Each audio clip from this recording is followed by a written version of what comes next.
So next up, we have Diego from LambdaClass, and yeah, so a little bit about LambdaClass. So they are one of the major, I'm sure maybe the biggest venture studio that are working on a lot of both like general Web3 applications, engineering problems, as well as targeting a lot of like ZK projects, ZK engineering work. So yeah, they work with a lot of ZK projects. They have worked with a lot of ZK projects, and they also write a lot of public, I guess, open source codes that are already running for, let's say, Stocknet and potentially more project in the future for a lot of the stacks for those ZK projects. So again, please welcome Diego, and the stage is yours.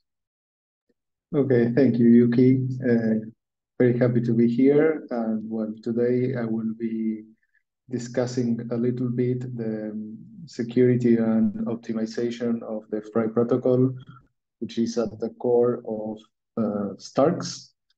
And as many of you know, Starks have gained like widespread acceptance among many projects to build rollups thanks to its properties. So we wanted to discuss a little bit what is the protocol and what kind of optimizations you can do, and a little bit on the security and whether it can resist or not quantum computers, and see what advantages and disadvantages it offers with respect to other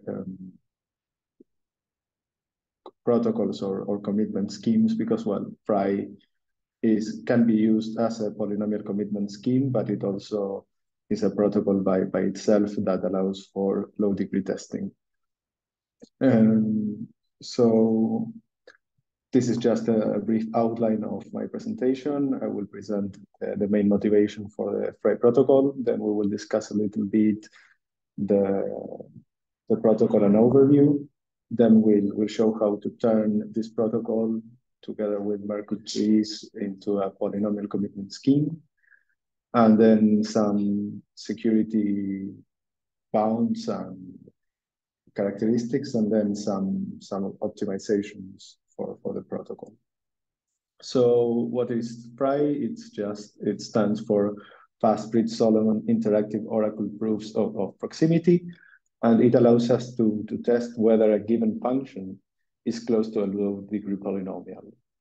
And this is useful in particular for Starks and as a polynomial commitment scheme, because we will show briefly that, for example, if the constraints hold in some program, that is to say, all the transitions in the execution trace are valid, then we can write that as the quotient of some polynomial and a polynomial that is equal to 0 on the points where the constraints hold. And so if the constraints are valid, then that quotient is not a rational function, but a polynomial. So there are some ingredients we need to make this work. We will have an evaluation domain with certain properties that will make evaluation very, very amenable and fast. Then we need linear codes. In particular, it uses Reed-Solomon codes. And of course, Merkle trees. And well, the security of the scheme and everything will depend on the characteristics of the hash function. So compared to other schemes, it has like less requirements. Of course, there are some people who will criticize that maybe we tend to take some optimistic bounds on the security of FRI, but as regards the security assumptions, it only requires that the hash function be collision resistant.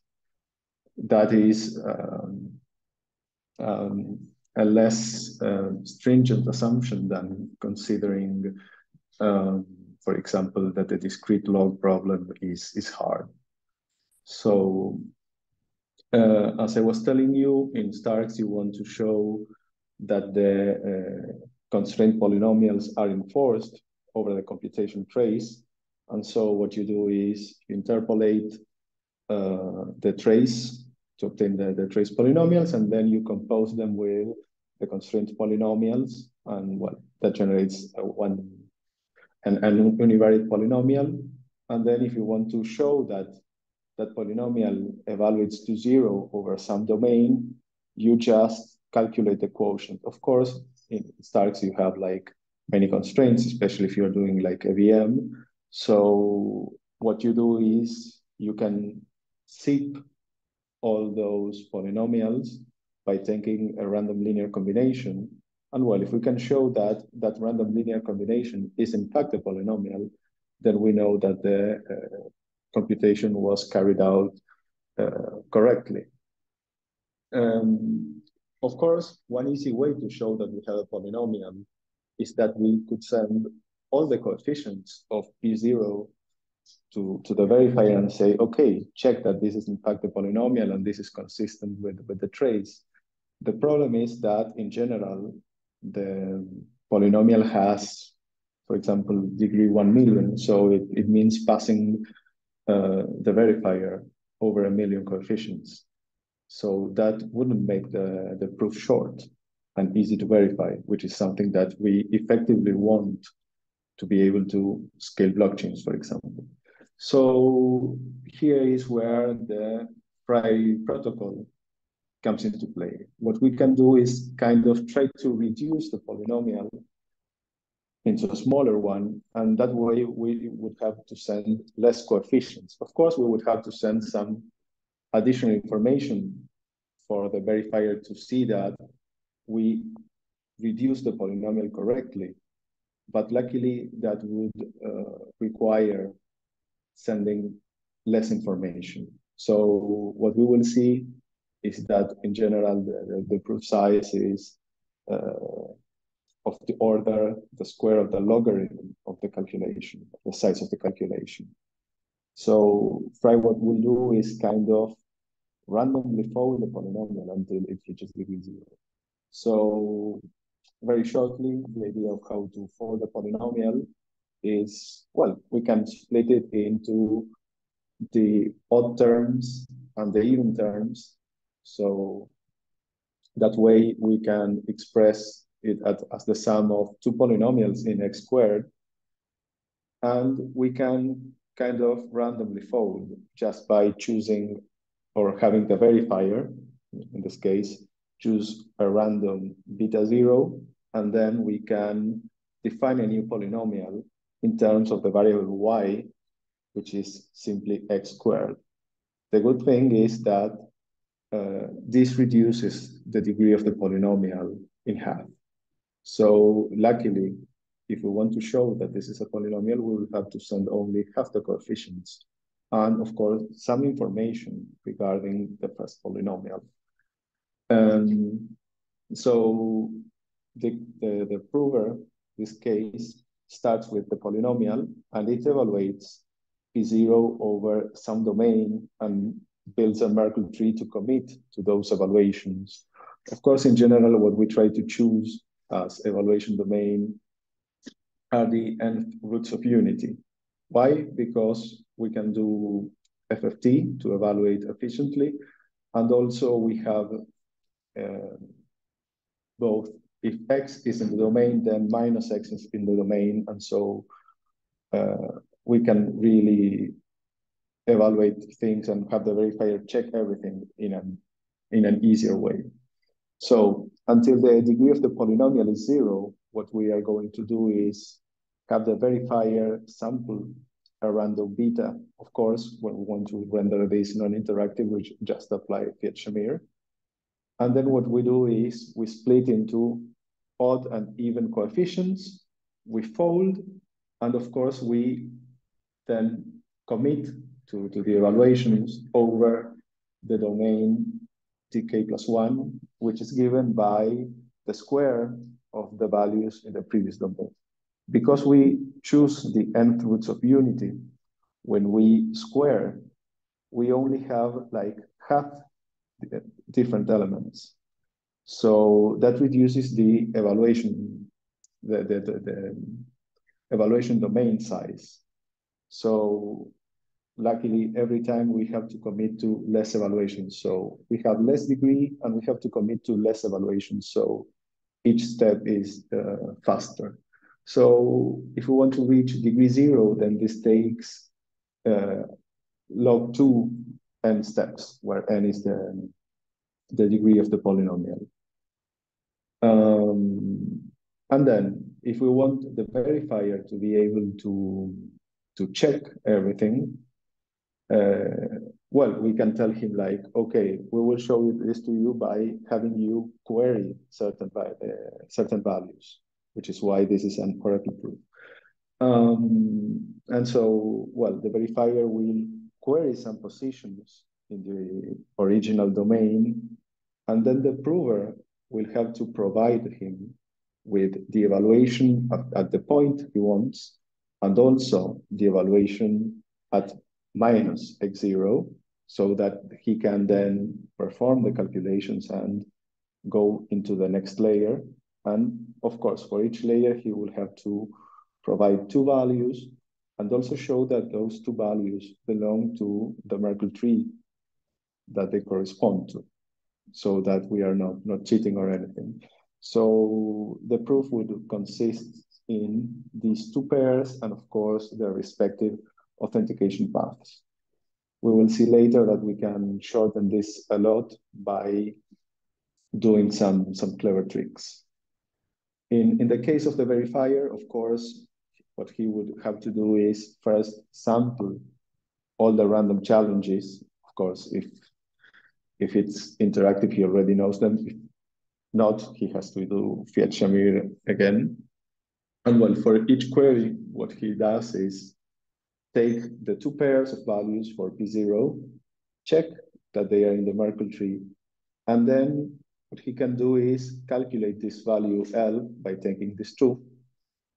And if everything is right, then that value should correspond to the evaluation of P1 at x0 squared.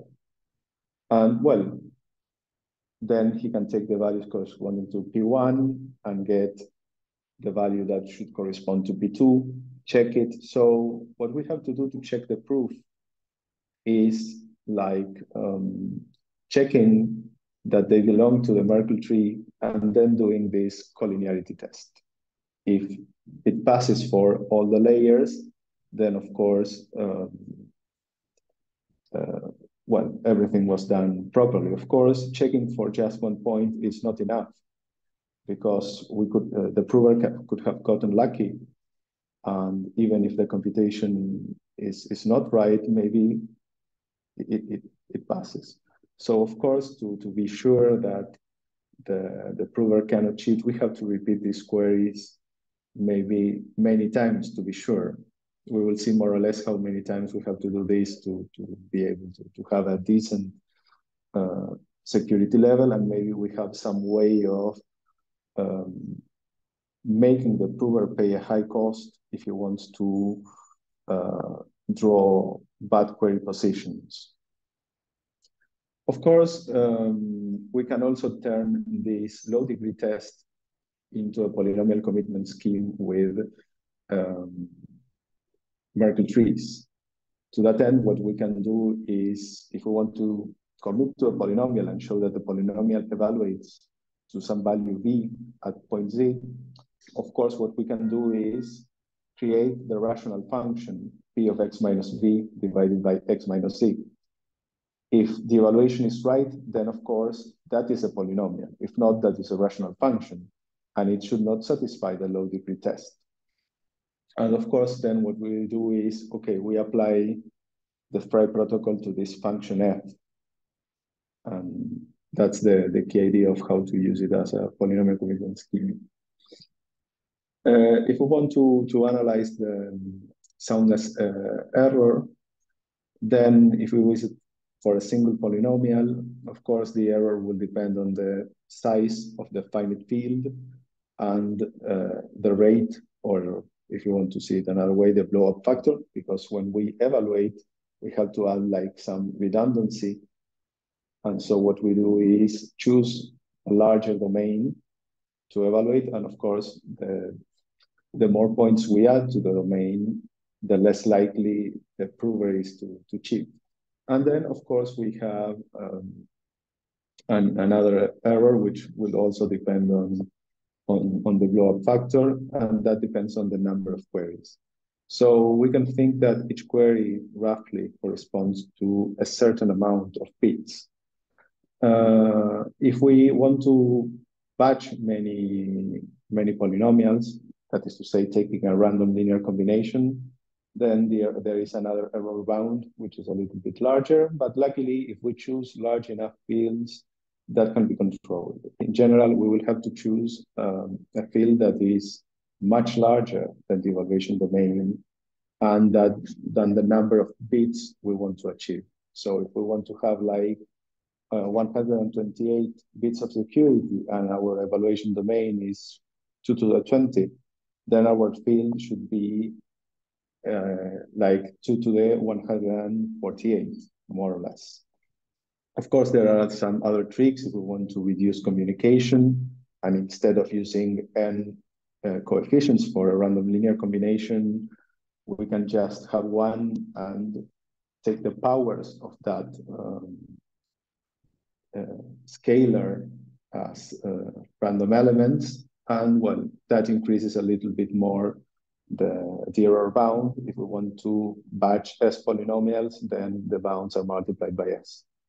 But well, luckily, we can always try to reduce the error by choosing large enough fields and also taking more queries.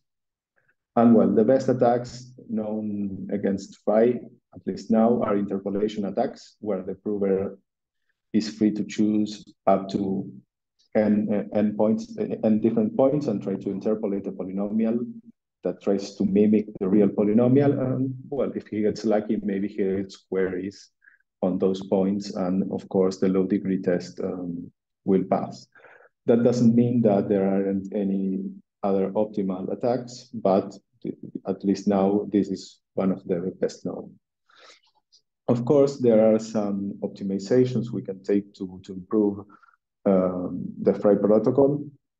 Many have to do with reducing proof size by not having the prover send redundant information to the verifier. For example, if we want to use the two values from the upper layer to get to the next layer, well, one of those two values can be deduced from the above layer, so we don't have to pass it. And we can use the test in the Merkle trees to see that, in fact, we arrived at the correct evaluation, because if not, the Merkle authentication proof would not pass. Another strategy is to avoid sending like many authentication paths that would have like many elements in common, is batch proving in Merkle trees. So instead of sending one proof for each element in one Merkle tree, we say, okay, we want to query all these elements. And so we just generate one proof and then evaluate it all together. Another point is, if we continue the FRI protocol until we reach degree 0, we have to build lots of smaller Merkle trees and send lots of authentication paths. And maybe that is more expensive than just sending the coefficients of a polynomial that has non-zero degree. So we can say, okay, we fold until we reach degree 128. And well, sending 128 values is less than all the information we would have to pass from the authentication paths of the Merkle trees and all the values and so on. Of course, another important trick is skipping layers.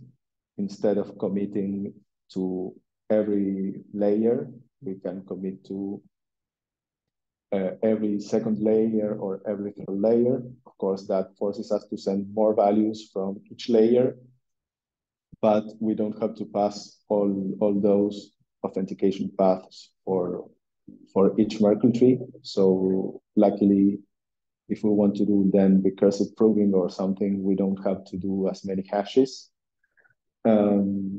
Another important optimization is related to using smaller fields and with maybe nicer arithmetic, for example, Mersenne primes or pseudo-Mersenne primes. Of course, if we try to use fields that are that small, we need to work on extension fields to reach the required security level. So maybe we'll have to use degree 2 or degree 3 extensions, or even more in the case of the 31-bit Mersenne prime. Of course, then we have to pay like, okay, the costlier extension field arithmetic, but maybe that is better than working with a very large field and with only Montgomery reduction instead of some friendlier strategy. Of course, there is also a performance trade-off when trying to do recursion, because we can use, for example, slower hash functions, but with nice arithmetization, such as Poseidon. So then doing recursion is less expensive, but the problem is that the FRI protocol is slower. Typically, Poseidon is at least 1 order of magnitude slower than commonly used hash functions like Blake3 or Chef3. Of course, that doesn't mean that maybe we can get better hash functions or that we can have like some hardware-specific instructions or something to speed up Poseidon. But of course, we have this trade-off between speed, but not nice arithmetization, that is to say, costly recursion, or slow hash functions, but nice arithmetization. So, of course, there are some cases where one would want to use maybe for the lower layers one fast hash function, and then for the upper layers then do or use a slower hash function. And of course, well, we can use some strategies to reduce some communication costs. Another strategy is ordering the Merkle leaves so that we always have the pairs we want to send in adjacent leaves, and so that reduces also the proof size. So that's more or less where different teams are working and maybe looking at some other opportunities. As regards the security, it depends mainly, as we talked on 4 parameters. First is the field size. So as long as we choose a large enough field size or an extension field, then that is not the problem. In general, we should aim at least for 150, 160-bit fields or extension fields. The other point has to do with the hash function, but as long as we choose the right hash function, the hash functions typically offer a security level of n/2, where n is the digest size. Of course, if quantum computers were present, that reduces further the security level to n/4. But then to get to the same security level, we would just have to double the digest size.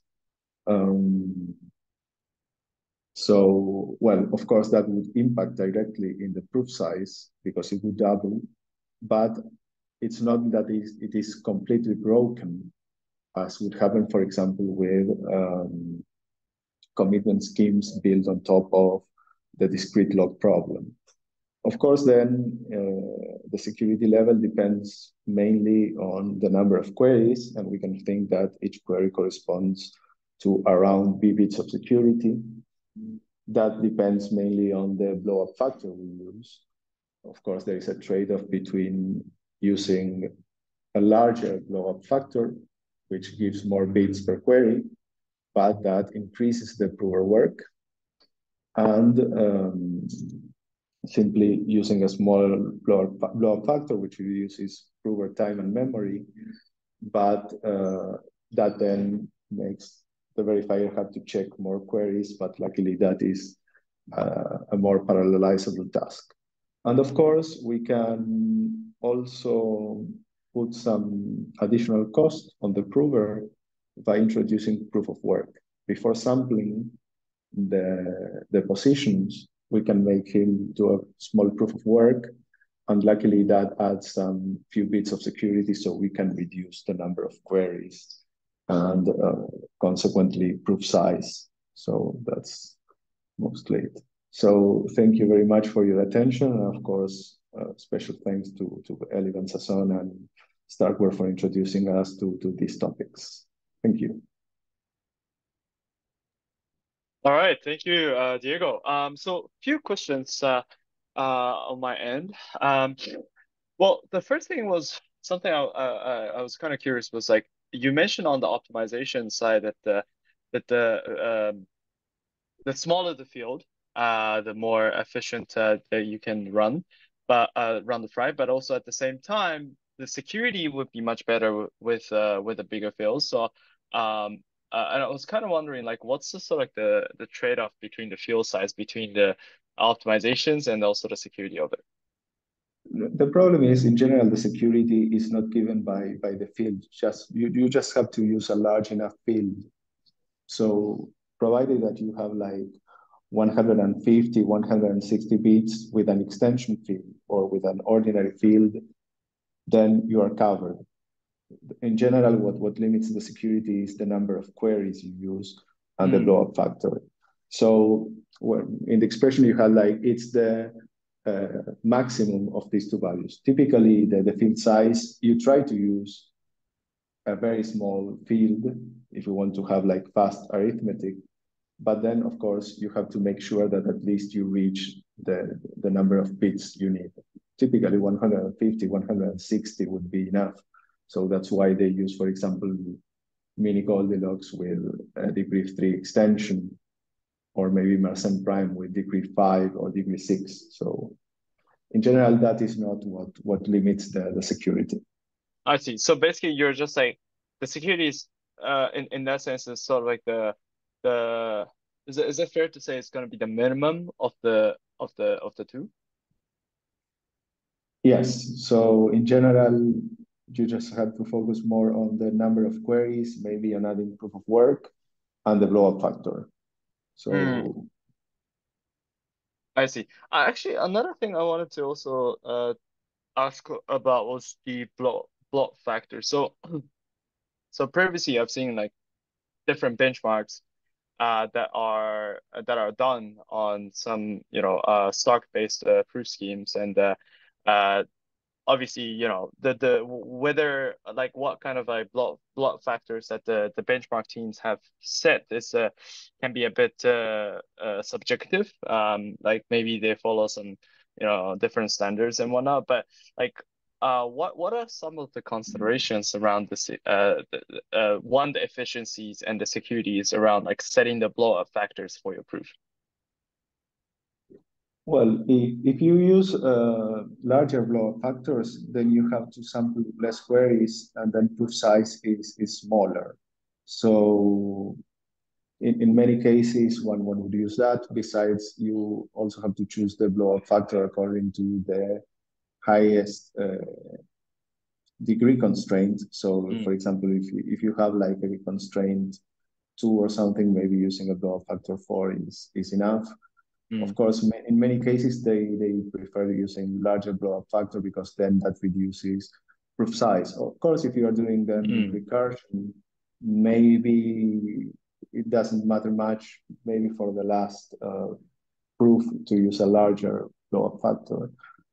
But on the other side, if you have like larger blow-up factors, then prover time increases and also the memory use. So if you are a little bit more memory constrained or anything, maybe it's better to use a smaller blow-up factor and maybe increase the number of queries, for example. I see. Gotcha. And I think you also mentioned that I guess um like it would also alter like the hardware requirements, or I guess more on the compute load for the provers and verifier, depending on like let's say what kind of like blow factors that you set, and maybe like if you set it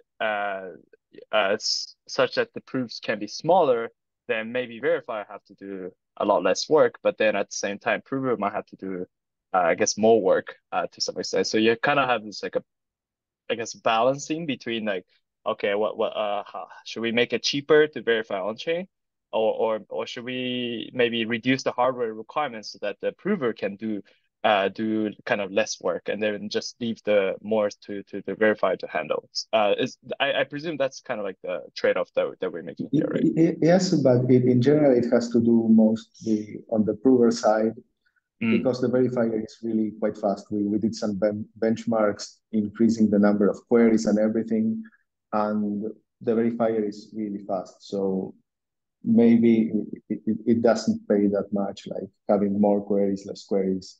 To the verifier, it's more or less the same. It runs in a few milliseconds or but something. but The, wouldn't it matter from the perspective of gas cost, let's say on Ethereum?